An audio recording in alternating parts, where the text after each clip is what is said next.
ஒரு சின்ன கதை. சரியா? அந்த பொம்பளைக்கு பேர் அதிசயம் அப்படின்னு வைக்கலாம்.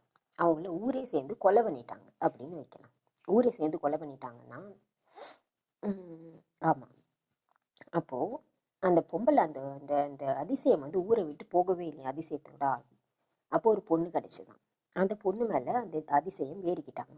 ஏறிட்டு ஜஸ்ட் ஒரு காஞ்சனா படம் மாதிரி.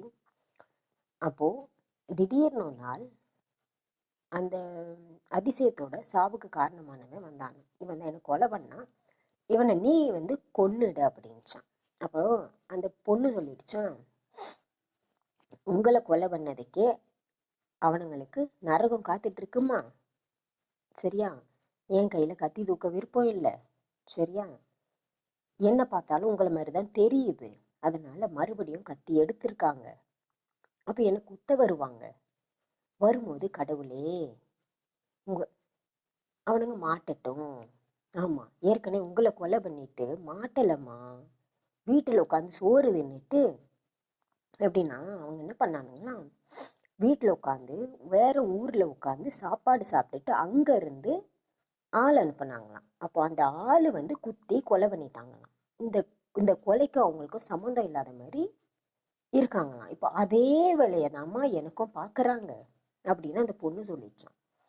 அப்போது ஒரு வேளை அப்படின்னு அந்த பொண்ணு சொல்லிச்சான், கொஞ்சம் காத்துருங்கம்மா, கடவுள் கையும் கழுவுமா பிடிப்பார் அவங்கள. ஆமாம், ஏன்னா கடவுள் கண்ணை மூடி தூங்கலம்மா அப்படின்னு அந்த பொண்ணு சொல்லிச்சான். ஆமாம், அந்த அம்மா மண்ணை எடுத்து வீசிட்டாங்களாம். சரியா? அந்த ஊர் மேலே மண்ணை எடுத்து வீசிட்டாங்களாம். அப்போ அந்த அம்மா சொன்னாங்களாம், இந்த ஊர் மண்ணில் முங்கட்டோமா அப்படின்னு சொன்னாங்களாம். அப்போ அந்த பொண்ணு சொல்லிச்சான், மண்ணில் இந்த ஊர் முங்குறதாம்மா நல்லது அப்படின்னு அந்த பொண்ணும் சொல்லிடுச்சான்.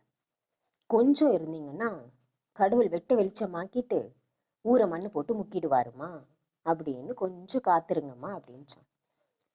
ஒரு சின்ன கதை, குட்டி குட்டி கதை. சரியா? இவ்வளோதான். மீதி கதை நாளைக்கு.